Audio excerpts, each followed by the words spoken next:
Welcome to Nothing Is Real, a podcast about the Beatles. Everybody thinks they know the Beatles, but how much do we really know?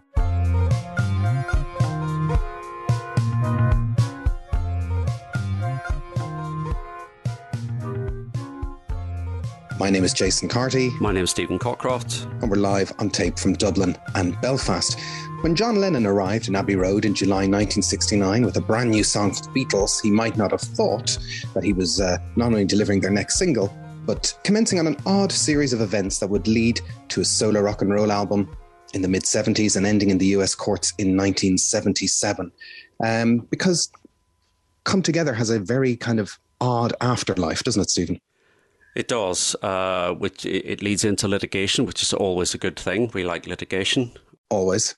So what begins as a kind of, just another day at the studio where John rocks in and as we'll see, a song that gets put down quite quickly without any particular drama, does end up spinning into Lennon having obligations to shady characters and all the rest. And in some ways, if anybody remembers our episodes from last year about My Sweet Lord and how My Sweet Lord turned into an entire cottage industry that put many legal families through school, this episode will deliver more of the same. But it starts with good intentions because, if we go back to 1969, the end of May, John and Yoko are doing their second bed-in and they meet Timothy Leary. And that's, the seed, isn't it, where Come Together comes from?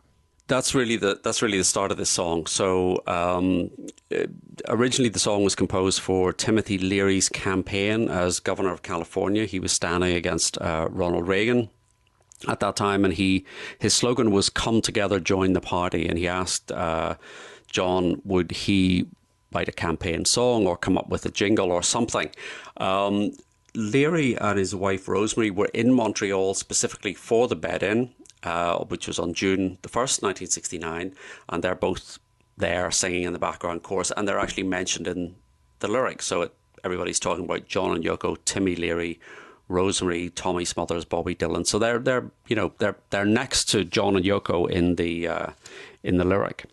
Yeah, and so Leary is running this campaign, where his slogan is "Come Together, Join the Party." And what we'll kind of see as a recurring pattern is people getting next to John Lennon, bending his ear, and John Lennon going, "Yeah, great, whatever," which is sometimes for his detriment. But Leary, thought John was, going to write this song and deliver and be great. There seems to be a bit of a miscommunication, so we say, between Leary and John Lennon. Lennon sent Leary a demo tape of song ideas. I've never heard that tape. I don't know whether that tape is out there or circulating, but Lennon said, they were really two different things, that he had this snippet, "Come Together, Join the Party," and then he subsequently turned it into a song. When he was talking to David Sheff in 1980, he said it was created in the studio. It's gobbledygook.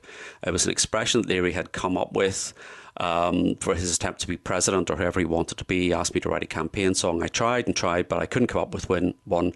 I came up with "Come Together," which would have been no good to him. You couldn't have a campaign song like that, right? Leary took a different view. He said, "I was a bit miffed that Lennon passed me over. I sent a mild protest to John. He replied with typical Lennon charm and wit that he was a tailor and I was a customer who had ordered a suit and never returned, so he sold it to someone else." Yeah, and Lennon, I think that's totally reasonable. I mean, Lennon, he could blow hot and cold and, he would basically be a man who would follow his own ideas. So I don't know if Leary thought that Lennon was going to drop everything and just follow him and be his, campaign entertainer or be his campaign guide. I don't know. But it does give us the phrase. Lennon, out of all of this, takes the phrase "come together" away from this interaction with Timothy Leary, and it eventually evolves into this song. Curiously, Leary's campaign against Ronald Reagan ended by a conviction for cannabis possession. But, considering how these laws have changed over intervening years, I think if you didn't own cannabis, you mightn't be able to get elected. That's what it seems like these days. I don't know. Kids, eh? The 1st of June is when, John and Yoko are finishing their second Montreal bed, and they record "Give Peace a Chance," mentions Timmy Leary. That comes out in July 1969 and heads up the charts. And what's burbling along in the background is the Beatles have been working on Abbey Road.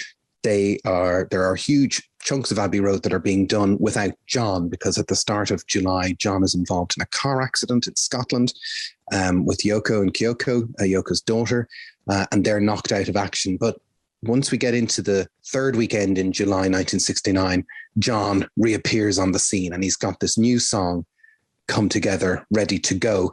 But what I've always found interesting is that before they go into the studio to record it on the 21st of July 1969, the Beatles have a meetup at the weekend beforehand. They actually see a rough cut of Let It Be, or as it's still called at the time, Get Back, which is fun because that's something that the Beatles are still doing to this day, is looking at rough cuts of Get Back.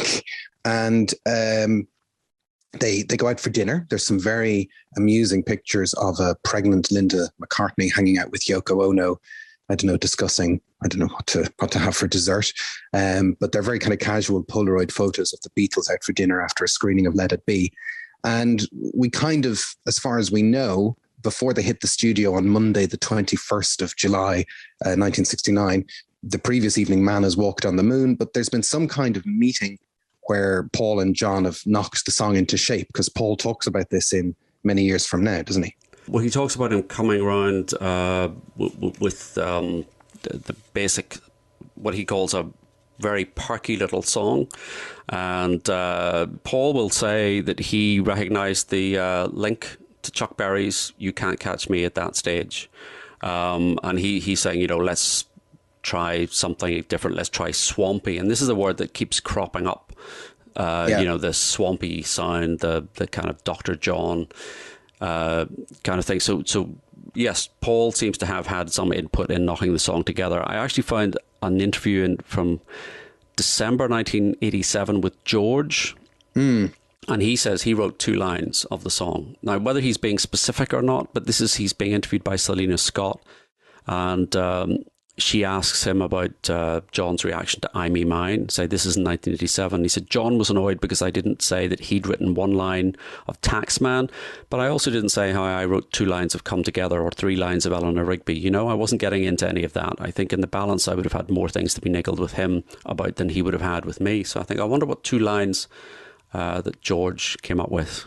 Or was he kind of speaking in generalities? That's what I wonder, but is he just saying, I did a bit of this, I did a bit of that, But we do, he says 2 lines have come together, 3 lines of Eleanor Rigby. We know he did write 3 lines of Eleanor Rigby. He came up with that whole refrain that, look at all the lonely people. That's his line and his... So he does there is precedent here. There is precedent. So he maybe.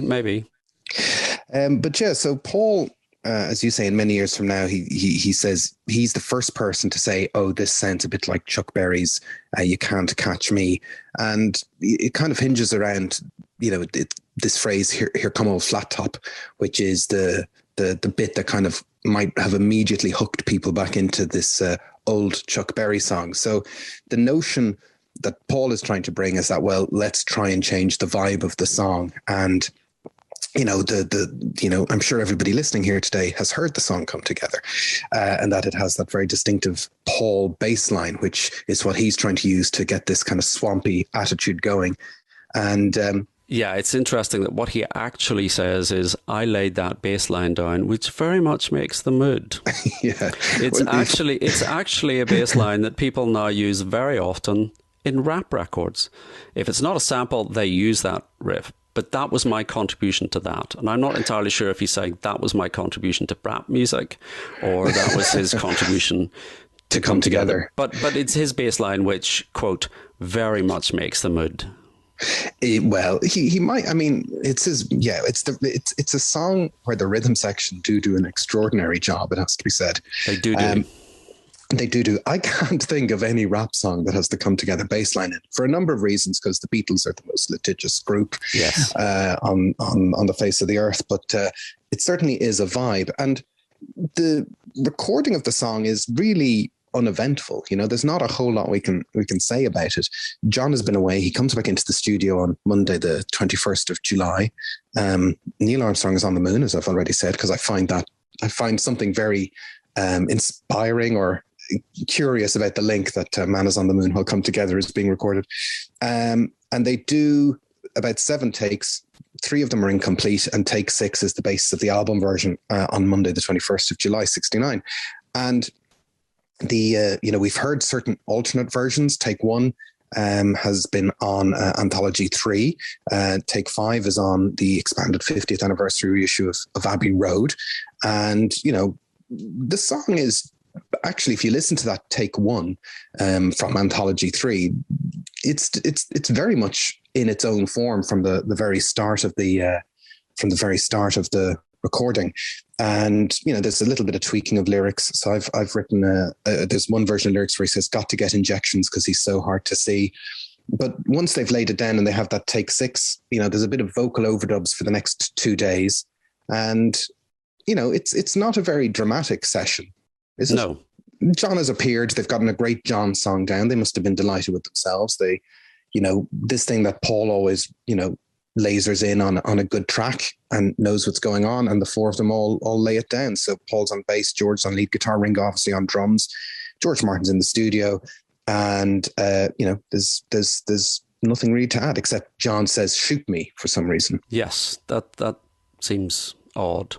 It is odd. I never heard that before the remasters came out. I don't think I ever noticed.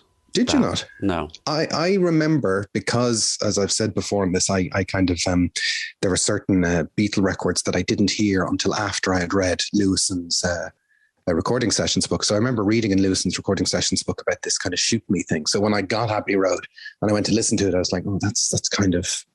Yeah, no, weird. I just always heard it as a kind of shoop. I didn't. Oh, right. The me is kind of cut off. So, I can. Yes, it's like when Listen to What the Man Said, where that kiss appears in the remasters. Yes, I didn't hear that. I didn't hear that for years. I think it's a medical condition. Anyway, and the backing vocal mystery. Now, I have to admit, in preparation for this, but I sort of had a crisis of confidence, because I have always assumed that the backing vocals in Come Together are Paul, but they're not. Are they not? Or are they? Well, what is the backing vocal mystery? Well, Jeff Emerick, pause. Oh, okay. Pause for an unreliable witness. An unreliable witness. Jeff Emerick said that Lennon did all the backing vocals by himself, and that when McCartney, sort of frustrated at this, said, what do you want me to do? And Lennon said, don't worry, I'll do the overdubs on this.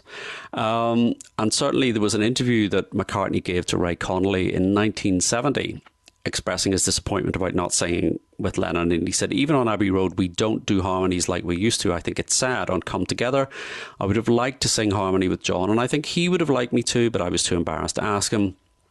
And I don't work to the best of my abilities in that situation. And this is kind of taken as a very good example of the breakdown in the relationship they have at this minute, at that time. But Ian MacDonald then, in his book, says, no, Paul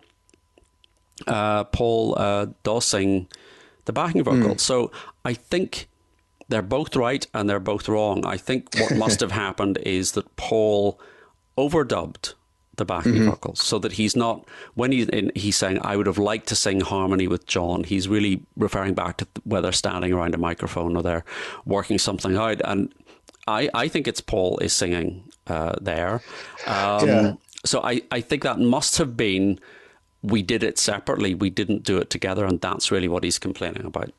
I mean, that 1970 interview with McCartney, it's an odd thing for him to say, because putting Come Together for one side, Abbey Road is the album with Because, which has got, 3 sets of 3-part harmonies on it, and is very much an old school callback to the three of them all around one mic getting it down. So I'm not really sure what he's irked about. I think it must be because Come Together is a song that, as you say, John brings to him. There's clearly a little bit of them knocking it around, coming up with something, working on it like the old days, but they just weren't quite like the old days because they were working separately. You were going in, recording one part, then recording another part, and they didn't get to kind of stand around a mic. And he's focusing in on that one song, and I think the interview is in the context of his relationship with John rather than a kind of critique of the whole album and the manner in which it was recorded. So when I think of of Come Together, I'm thinking of, on backing vocals, I'm thinking of, let's say, that line, one and one and one is three, where, so there's a second voice coming in there. And I assume that's Paul. Isn't that Paul? Or is that John closely mimicking Paul? I thought that was John. I actually thought that point was John. I always thought that was Paul. Though those kind of little single intonations was Paul. Maybe it's the guy who does the as on A Day in the Life. Maybe it's that guy. Maybe it's that guy. Could be. Well, I suppose it's maybe similar to the, there's little kind of vocal inflections on Ballad of John and Yoko. Yeah. There's a bit of a callback, and I thought, well, that's just Paul's contribution. But what do you think, folks? Who's doing those backing vocals?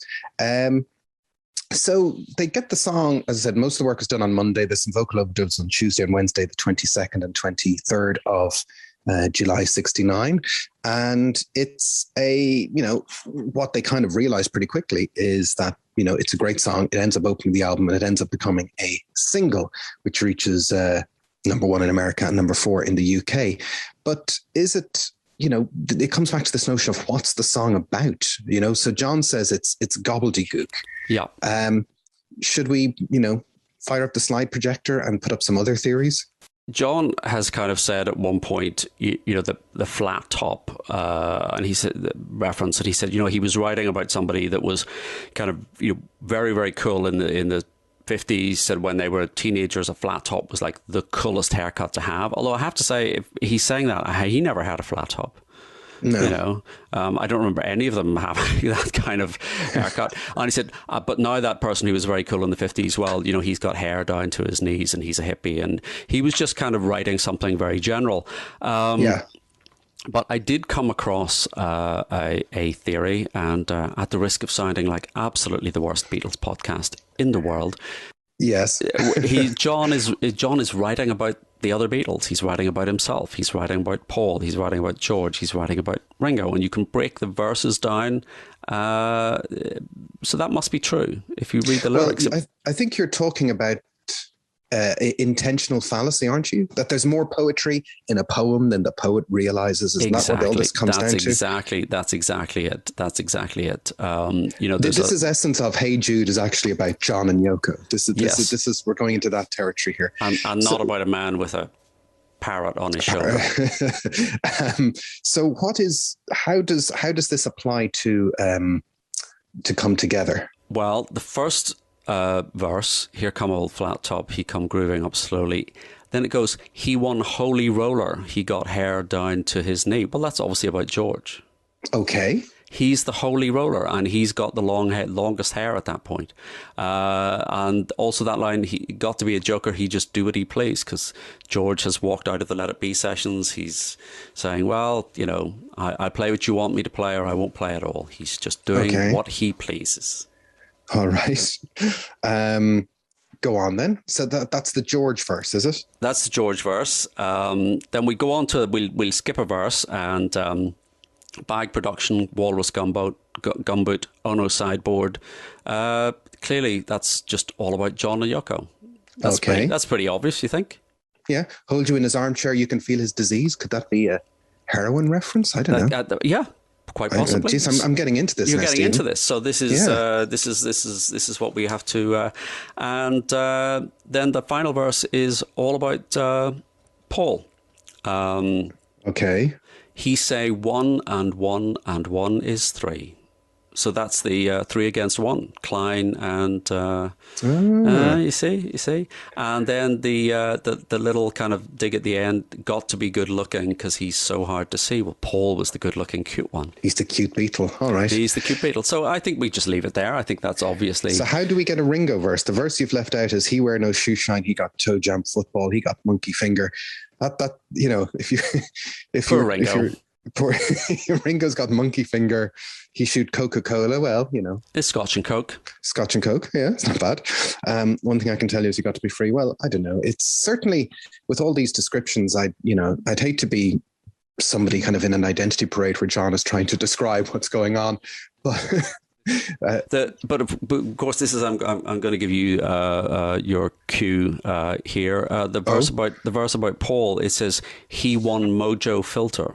Well, he does turn into one of the Mojo filters later on. which in 1995, we might come on to that later on. But yeah, it's foreshadowing. It's undeniable, I think. Unless it's a verse about Paul Weller, who knows? We just don't know. It could be. So that's the story of Come Together. But the story of Come Together actually goes back to May 1955. It does. Because that's where this whole mess, rewinds to. So in May 1955, Chuck Berry records a song called You Can't Catch Me at his first session for Chess Records in Chicago. And it's one of those sessions that turns out a lot of hits. He also records Maybelline, isn't that right, in that session? That's true.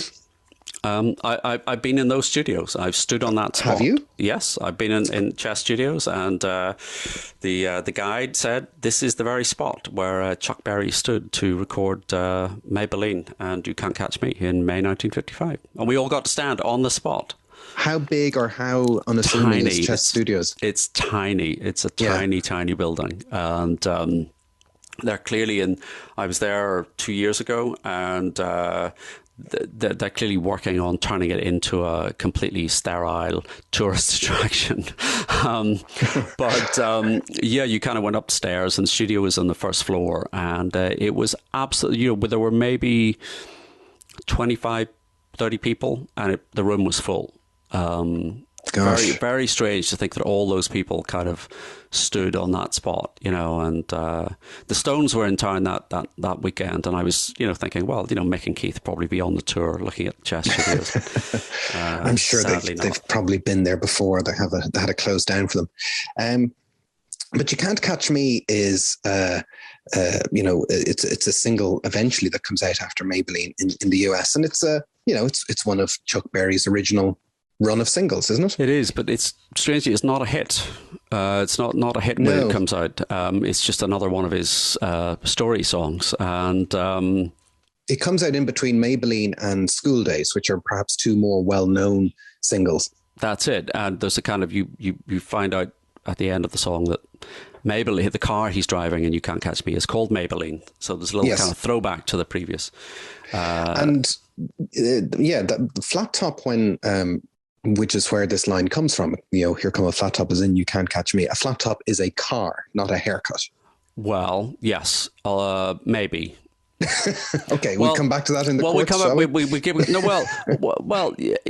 it's a flat top haircut, that kind of buzz cut with a kind of completely flat top, or it could be the car. And Chuck Berry tells a story that it was true story, that he was kind of out driving around, and these guys, he talks about flat top haircuts, and they kind of overtake him, and it's a bit like something out of a Rebel Without a Cause, or it's a kind of 1950s cliched drag racing down the New Jersey Turnpike.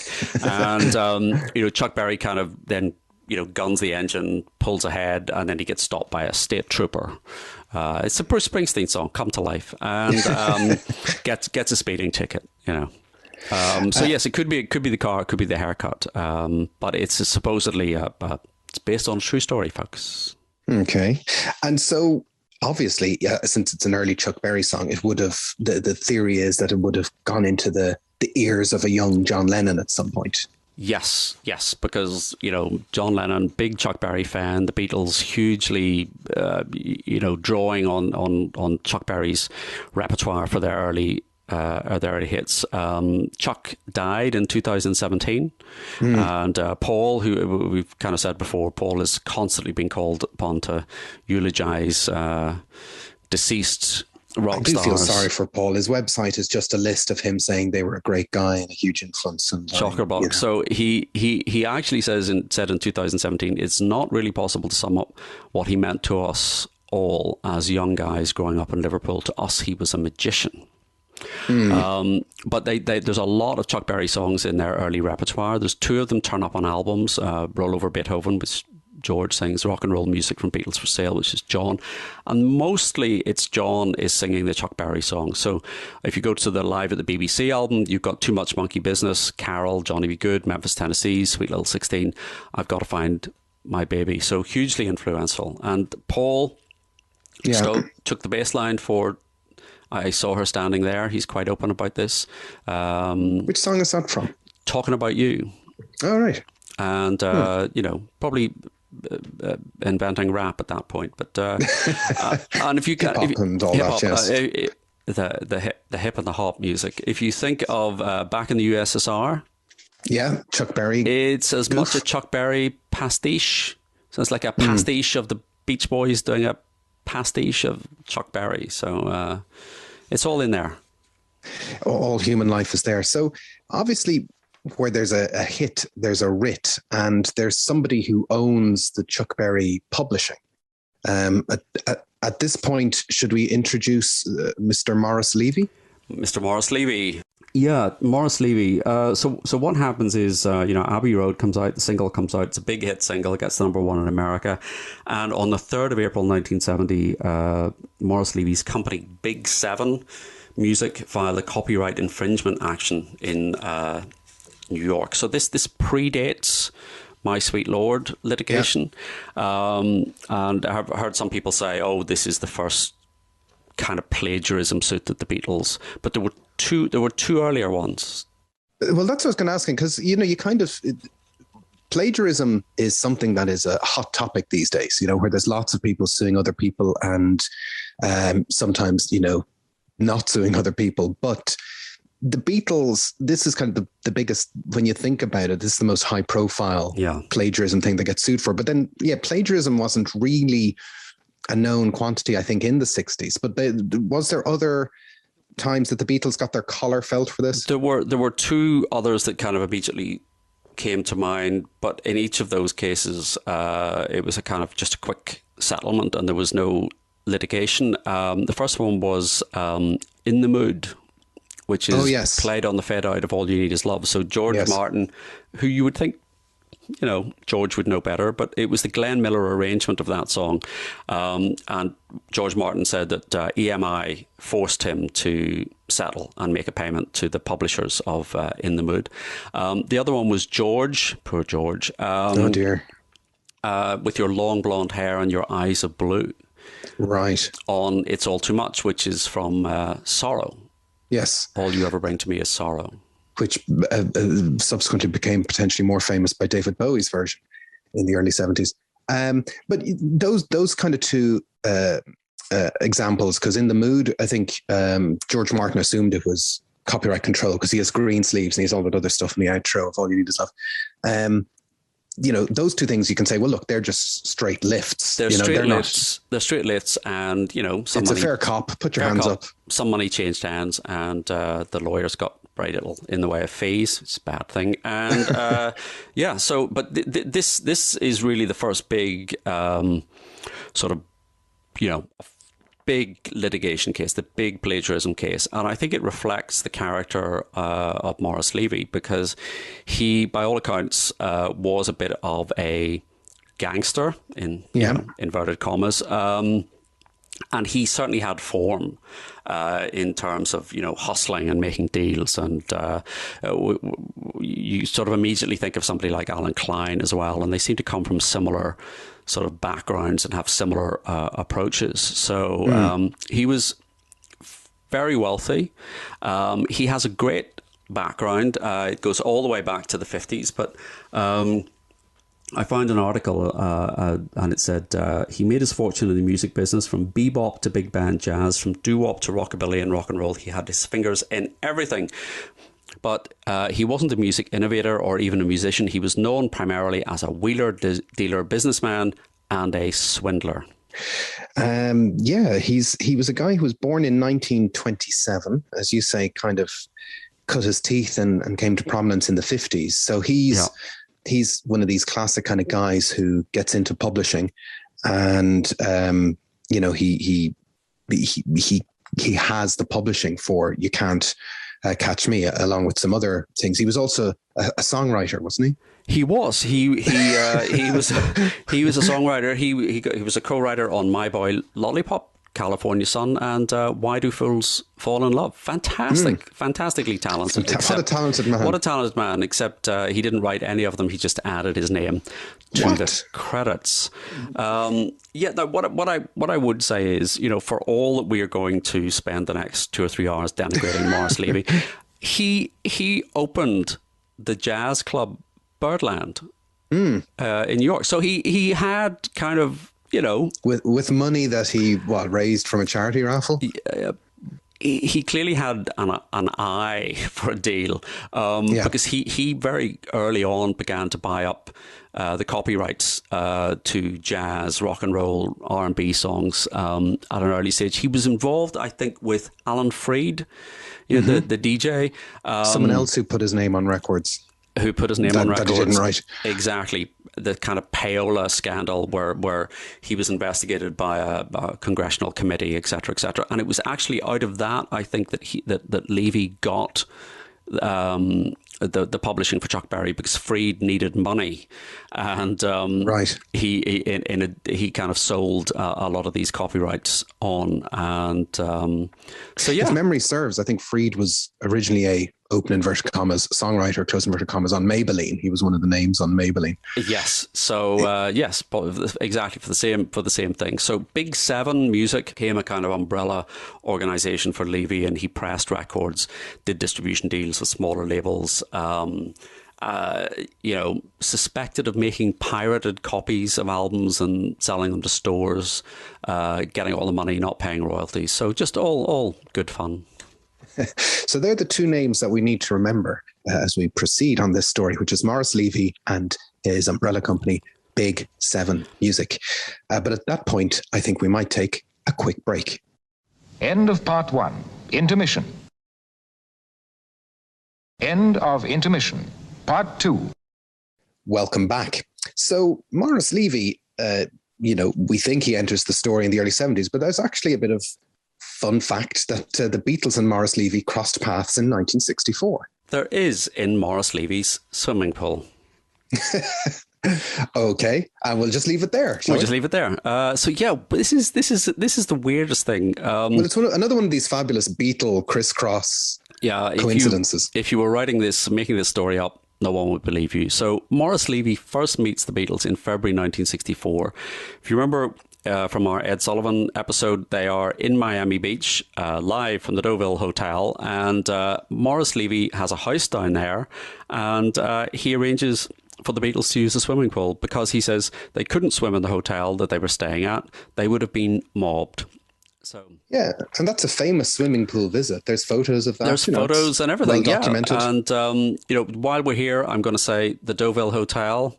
We're planning on having our fan convention there, and there is a campaign to renovate the Deauville Hotel. You should go online, find that campaign, and support that campaign. Yeah, it's a lovely building, the Deauville Hotel. So you should go look at that. And the other fun fact is that Levy is apparently the inspiration for Hesh in The Sopranos. Now, I'm not a big Sopranos head. So I believe. I've never seen a single episode of The Sopranos. I know that's a terrible gap in my cultural... No, but, sometimes, there's an awful lot of pressure, isn't there? Oh my God, do I need to read War and Peace? Do I need to watch The Sopranos? Same thing. It's just, there's only so much time. But yeah, if anyone out there loves The Sopranos, Hesh is apparently a Maurice Levy type. So Big Seven is the owner of You Can't Catch Me, and they decide that there is a similarity and they want a copyright infringement action which is filed in Manhattan on the 3rd of April 1970. So this is very, very soon after the song is a hit. Yes, they're very fast out of the traps. And so what's the setup of that? Who are they suing, or what are they doing? So they are the defendants in the case are Northern Songs, it's US publisher Maclen Music Inc. and Apple Records Inc., which is the New York end of the Beatles Apple division. And this gives you an idea of how lawyers work. So what they were asking for, this is I'm pulling the curtain back here. Thank you. What Big Seven asked for were, one, all the profits made from Come Together, and remember this had been a #1 US single, an injunction against the continued exploitation of Come Together, and best of all, destruction of the Beatles' master recording of the song. Yeah, that's an extraordinary list of demands. I mean, in some ways, Seems perfectly reasonable to me. Well, it's kind of a go big or go home type thing, isn't it? Exactly. It's I want a gazillion dollars. Will you this take? Is an outrage, and I want this thing fired from a cannon, and the Beatles in the public square destroyed. How my client, Mr. Levy, how is his good name to be besmirched by these 4 furry, long-haired people? Yeah. And then it's, will you take $10? Fine, I'll take $10. It's a classic kind of go big. Yeah, so that's the gambit here, is that, the profits, the destruction, the injunction, potentially they're not really looking for those things. It's a legal poise to show how important and big this is. Am I reading that right? You're absolutely reading it right. They're looking for cold hard cash, but they're obviously in the right because they have a report. They have an expert's report that says, from Harold Barlow. That name rings a bell, Stephen. Where have I heard that before? Mr. Harold Barlow is the chap that we mentioned in our My Sweet Lord expert, who is defending George against a plagiarism suit. Right. But here he is defending Maurice Levy. Yes. And he found 18 notes in common between the two songs. I didn't know there were 18 notes in the whole world. Concluding that the similarities involving melody and text together are sufficient in themselves alone to make a worthy claim of infringement. Well, I think this is an open and shut case. I think we'll slap our gavel down for this right now. Considering there's only 12 notes in the classic Western scale, that there's 18 notes in common. Yeah. It's quite something. It is quite something. So they are, they being Big Music and Maurice Levy, they throw this court case out. They start banging their fists, and how does the US justice system work in these situations? We're not getting into the broader question of that's a very big question. How long have you got? I think we'll have to save that for a bonus episode on the US, the failings and successes of the US legal system. Moving swiftly on. Well, for anybody that I know you're a big fan of things like Ally McBeal and love it. LA Law. I model my entire career on when LA Law slams down that boot lid, man, you're in for an hour. Harry top Hamlin. telly. I am. Absolutely. I am Harry Hamlin. Trunk lid, I should say. Yes. So you'll know from TV shows that everything gets into court, the next day, and they have depositions. So we don't have this in the UK, but in the US, each side is allowed to depose the other side, or basically take sworn statements from key witnesses ahead of the trial.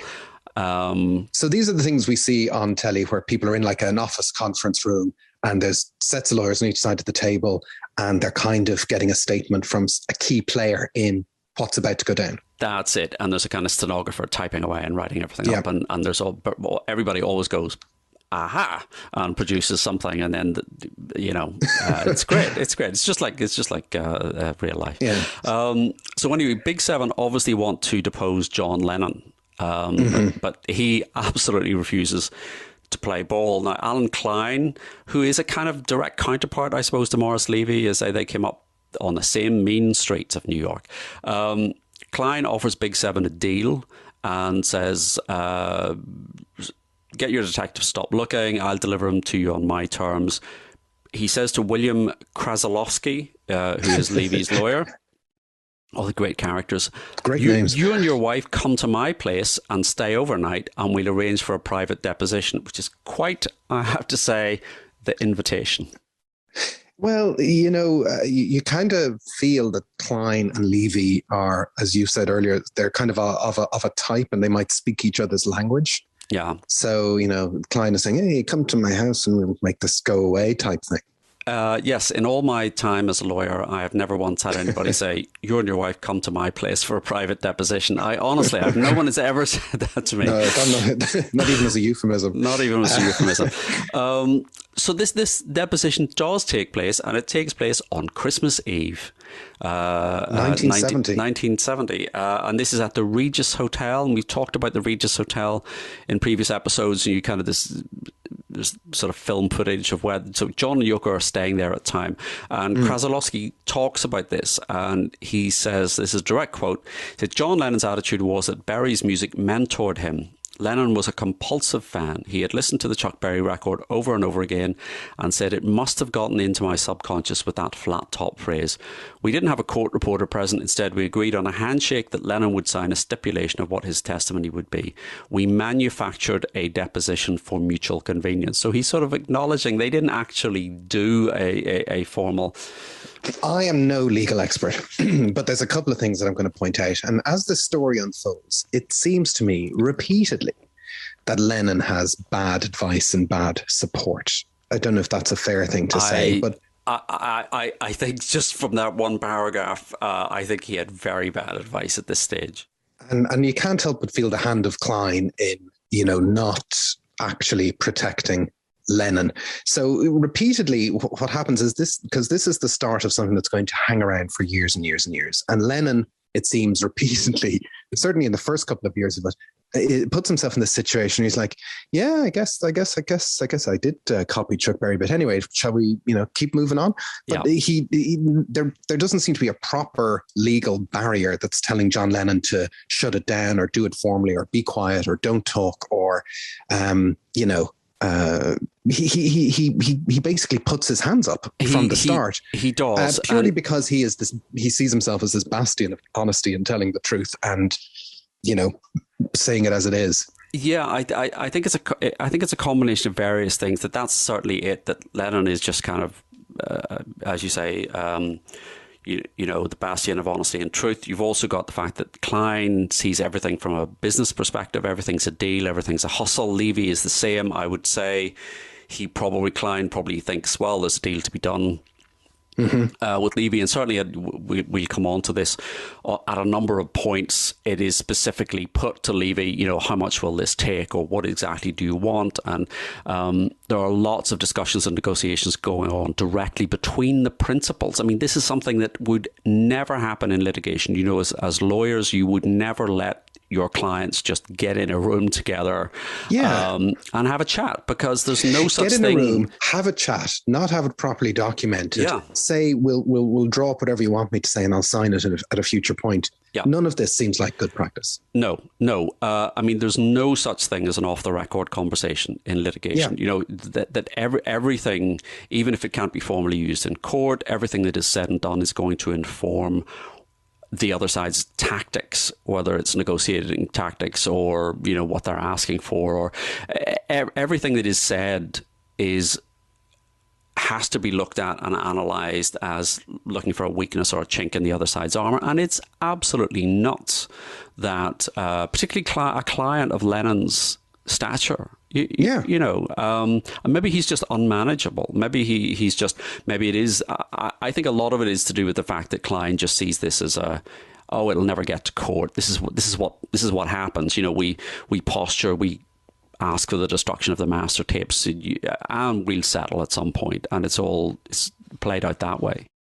Well, yeah, it is this sort of you see it in more recent worldwide tropes, this sort of myth of the businessman who can get things done. And actually Klein is not getting things done here. He is doing things in a not very, long-term manner. It's all very short-term what Klein is trying to do.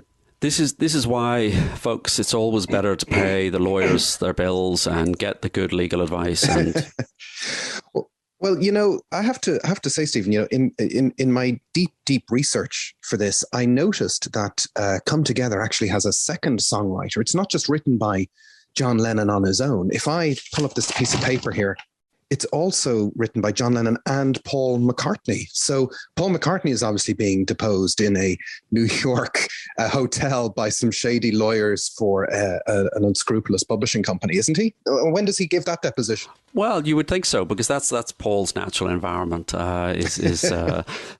Paul's natural environment is surrounded by lawyers, which we're about to see pay off in spades. Absolutely, you're absolutely right. This is a point that does kind of come up. Why did Big Seven not also suit Paul McCartney? But there are 2 points. John Lennon is not actually named as a defendant in this case. It's the publishers. It's Northern Songs and Maclean and the record company Apple. So John is not named. He's just in the thick of it. The second thing in that deposition document that John eventually signed, he says, no, it was my song. I wrote it. He claimed sole authorship. That's very nice of him. It's very nice of him. But again, there's a version of events where John has a decent lawyer in 1970 and says, shut up, Paul's on the hook for half of this. Yeah. We're going to drag this out. But right up front, John puts his hands up and not only says, yeah, I was listening to Chuck Berry, and by the way, leave Paul alone. Yeah, pretty much. And it's all hindsight and revisionism. But in the Many Years From Now book, Paul says, as soon as I heard it, I thought, it's Chuck Berry's song. That's got to be. So if they had deposed Paul in 1970, he would have said, yeah. I remember him. I noticed immently. I was trying to invent hip hop. I was trying to make it swampy, but John kept copying Chuck Berry. Yeah.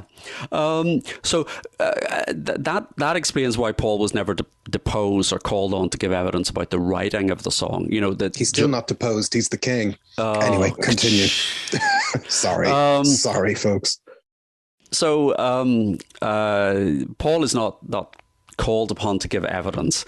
Thank you. But Krasowski says Paul and Lee Eastman, quote, wanted no part of John Lennon's mistake and stayed on the sidelines. It was not a happy time for the Beatles, and Lee Eastman was nobody's fool.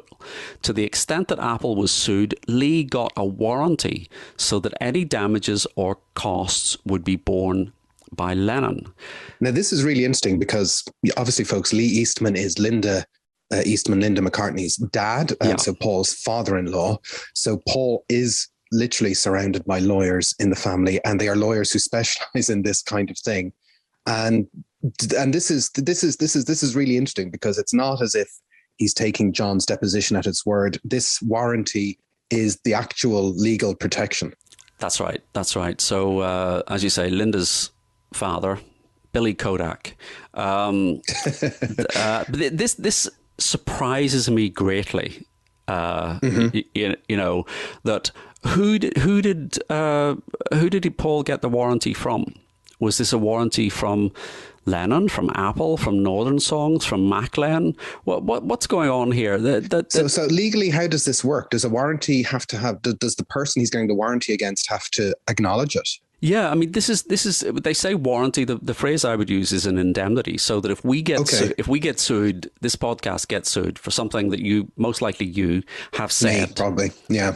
I would be saying, okay, Mr. Carty, I would like you to indemnify me, Mr. Cockcroft, that if we get sued, you said this terrible thing and about Paul inventing hip hop. If we get sued over that, you will pay the damages and I won't have to. The judgment will be against both of us. Yeah. And so they can enforce the claim against both of us, but then you have to reimburse me, and that's the kind of indemnity or warranty. I'm assuming that that's what we're talking about. Well, Krasowski says that when you look at what he says to the extent that Apple was sued.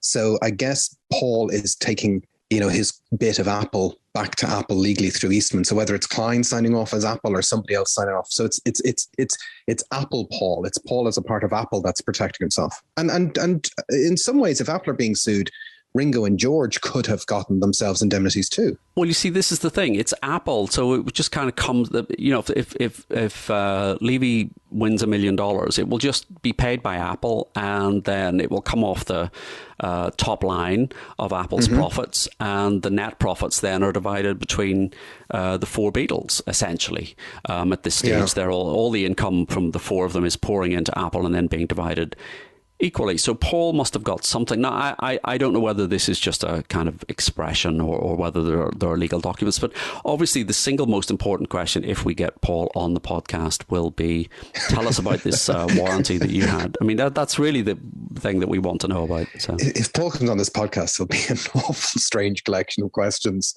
that are given to him, Anyway, hello, Paul, thank you. And question one, in 1970, you got a warranty from... question two, what was the deal with the song Boyle Crisis? That'll be my, so we can do back and forth questions.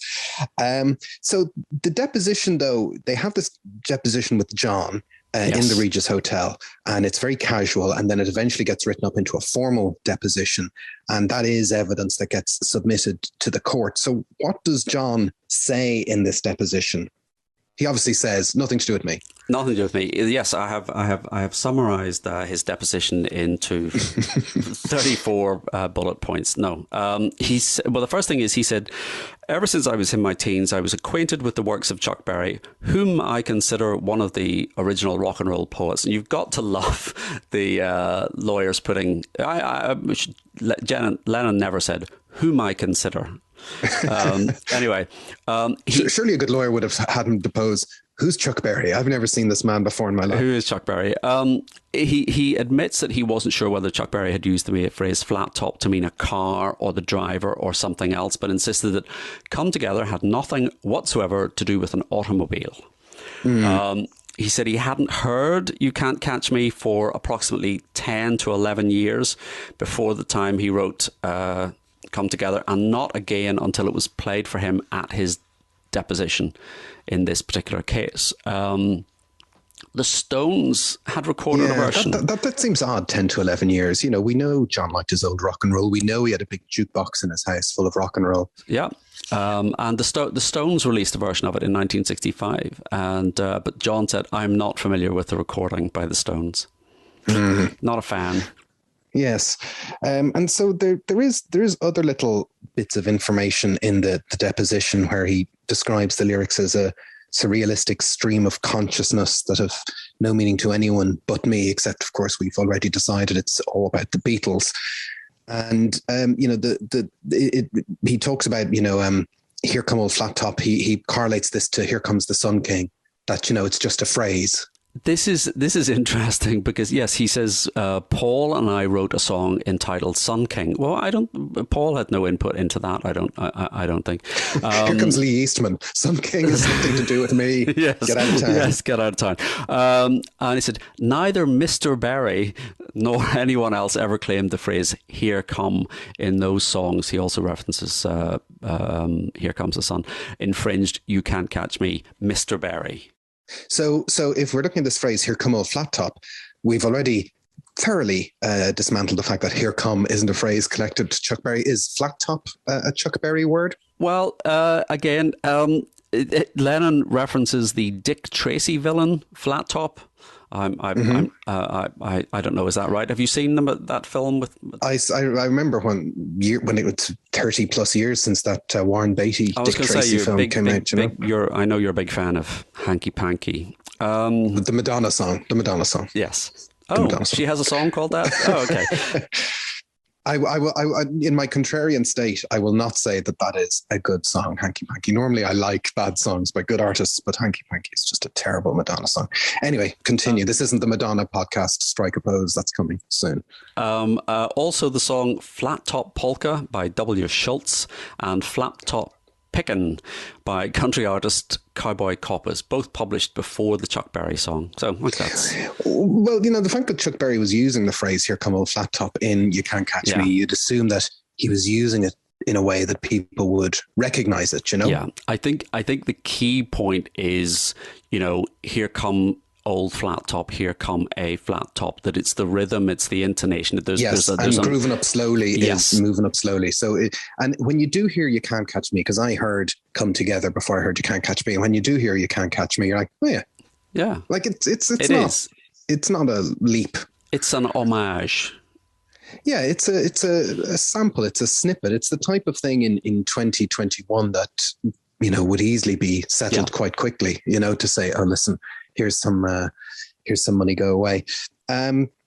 So what happens is these are the key points of the deposition. So this is entered into evidence. So the parties know where they stand on this. And this is late 1970, early 1971. And then the case will kind of tip over into 1973. But in 1972, John and Chuck meet. Yes. So there's two things in 1972 that happen in relation to Come Together. So one is John and Chuck meet, and the other one is Come Together gets an airing at the 1-to-1 concert in Madison Square Garden. So John and Chuck Berry meet on a talk show. Yes, the Mike Douglas show. And how does that come to pass, do we know? Well, this is, the Mike Douglas show is a sort of I suppose, a chat show with sort of music and on it. It's syndicated in the US between 1963 and 1981. 1972, John and Yoko are in New York. They're sort of politically active. They're campaigning. They're recording sometime in New York City. You've got that whole kind of little benefit concerts are popping up for Attic State, for John Sinclair, this sort of thing. So they're on a publicity drive. And they're also watching TV. I do like this fact that, 1972, they're in New York and they're popping up on things like the Mike Douglas show and evening, New York news and all the rest, that it's quite local what they're doing. Yes, they're sort of fixtures on local. It just local. happens to be local in the biggest city. Well, not the biggest city in the world, but certainly if you can make it there, Yeah. So they've been on the Dick Cavett show. The Mike Douglas show essentially offers them an editorial role for 1 week. Yeah. So it's a week commencing the 14th of February, 1972. They're going to be there. They're going to get to invite the guests on and kind of set the tone. John is working with Elephant's Memory Band at the moment, at this particular moment in time, and they are going to be appearing on this show across the week. So the first show, Mike Douglas sings a song, to open the show, because he's got John Lennon on. He sings Michelle. Yes, he does. It's quite crazy. And one of the band members says that John Lennon was not happy. He didn't know this was going to happen. He's in the wings, and he is furious that Mike Douglas has opened the show in this way. Mike Douglas is quite, how would you say? He's not very hip, really, is he? No. Dick Cavett is kind of seen at the time as being the hip daytime, New York chat show host guy, because he's having whatever, Marlon Brando and all those people on, doing all these kind of cool and groovy things. Mike Douglas is very, it's like, I suppose the Richard Madeley. Yeah, there's certain kind of Richard Madeley, Alan Partridgey about him. He's, he's hosting a show that nowadays would be comparable, I guess, with shows like the Ellen Show, these kind of daytime light entertainment type shows. But it's even more kind of square and straightforward. What I find is you pull these things up on YouTube, and there's an awful lot of kind of dead air and boredom. There's not a lot of drive to these shows. I'm not dissing him as a broadcaster or anything like that, but it's really hard to look at it with 2021 eyes. And, yes. The pace, you're like, come on, get on with it. It's very incongruous to see John and Yoko sitting on that show. And so the first guest they have on that first show is Ralph Nader. Do you remember Ralph Nader? Yes. Yeah. Presidential candidate later on. And he's interviewed, and he specifically says, I have no interest in ever being president. So he lived up to that billing. And John and Yoko sing It's So Hard from Imagine. Right. Day 2, the guest is Jerry Rubin. Yes. And Mike Douglas says, he was very nervous about what Jerry Rubin was going to say. And sure enough, Jerry Rubin comes on. Very anti-Nixon rant goes off on one. Day 3, Chuck Berry arrives. And Tex Gabriel of Elephant's Memory Band said John was absolutely in heaven, just to get playing, to meet and to play with Chuck Berry. And a lot of rehearsals. They play Johnny B. Good and Memphis, but live on national television, Chuck starts the song in a completely different key to the one that they have rehearsed. And if you look, he said you can see Lennon being about the look on his face when this happens, and it's a very odd start to the song. It's not the sound is very scratchy. But clearly because this is the band is suddenly thinking, Chuck's decided to.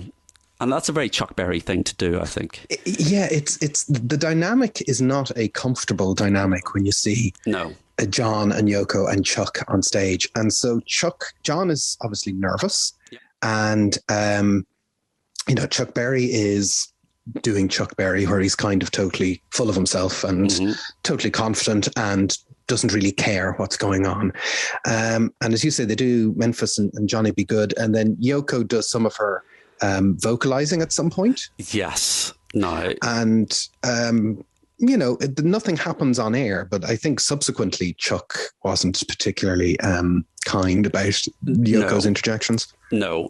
Tex Gabriel of the Elephant's Memory Band does remark on that, and also says, if you watch that clip, you can see the look on Chuck Berry's face when he suddenly hears Yoko vocalizing, and she's kind of tapping a little handheld drum, like little kind of bongos, in a very kind of, you can almost hear her counting in her head to kind of get the beat and not quite getting it. And I'm a huge fan of Yoko, but I think this was a mistake. I think this genuinely was a mistake.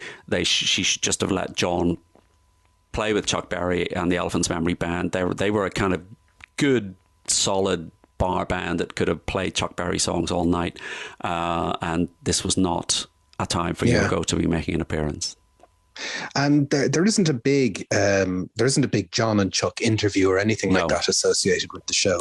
No. And so John and Yoko are kind of present throughout this week of the Mike Douglas show, but it's not like they're constantly being interviewed, or it's not like a week-long interview. There's other guests coming and going, and they're kind of a presence in the background. They're a presence, and they get involved in the interviews, and they're talking about peace, and they're talking about the Democratic Convention and the Republicans and Nixon. And I mean, day 4, for example, John invites Bobby Seale on, who's a member of the Black Panther organization. Mike Douglas really not happy about this, but they've kind of given this editorial control over. And I should, at this point, people will be fans of Pete Doggett's book, You Never Give Me Your Money. He has a great book called There's a Riot Going On, which deals with the Black Panthers, and he kind of mentions this interview in Bobby Seale. But the whole thing is very bizarre. But what I don't know is whether Chuck and John had a chat about the court case. You imagine Chuck fond of $1.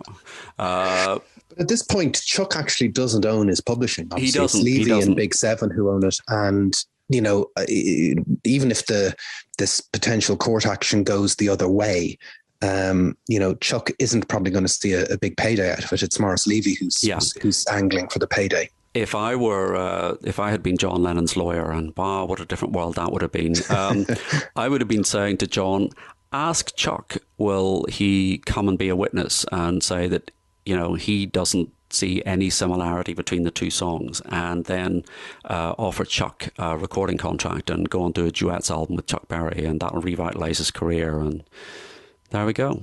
That all seems like a good idea. To the time machine. So this is February 1972, where John Lennon and Chuck Berry interact for basically the only onstage performance. John didn't do a lot of performing, but the other performing he did do in 1972 was on the 30th of August in Madison Square Garden, where he does his only full-length concert performance after leaving the Beatles, which, is the one-to-one gig, which eventually becomes the not great sounding Live in New York City album, but he does come together at these gigs. He does. It's terrible album, terrible sounding album. And this is one of the sort of first post-December 1980 albums. And I think, I personally think it's a, lost opportunity. There were 2 concerts. There was a matinee and an evening performance. They used the band, the Elephant's Memory Band, that were Jim Keltner sat in with the band on stage, and they all said they used the wrong performances. Yoko got to sing half a dozen songs at those performances. They didn't make the album. I think that would have been fine to put those performances on. But and there are a lot of rehearsal bootlegs kicking around as well. And I am hoping that when we get some time in New York City, the Lennon, the box that will be coming, that we might get either a standalone box of these New York performances. And there's lots of other little bits and pieces Harlem Theatre and Ann Arbor and things like that. There is a rumor that there's a live in New York City total reconfiguration done about 7 or 8 years ago that never came out. So if it's sitting on the shelves, there's certainly a big box of all that stuff. It certainly was very, very badly mixed. So that's come together, being performed by John in August 1972. And traditionally, 1972 gets followed by 1973, where we are trying to get a settlement or some kind of court appearance to sort out this issue. But amazingly, this is going to happen in part 2 because, it's such a long and involving story. And if there's anything our listeners are crying out for, it's more legal podcasting. Yes. I'm here for that. I'm here for that. Whether the listeners are here for that is a different story. But it is a story that, even when you think it's ending, it's only just beginning. How one song come together leads to a whole strange world of pain for John Lennon. But we are going to cover that in the next part. So tell us what you think. We're available in all the usual places: Twitter at BeatlesPod, the Nothing Is Real Facebook group, Instagram. We are on www.nothingisrealpod.com, which is our website, which is links to all our social medias, playlists to go with previous shows, other things that we've appeared on, all of that stuff, nothingisrealpod.com. Join us there. But for now, I'm Jason Carty. I'm Stephen Cockcroft. And we'll see you next time for more on the incredible story of Come Together.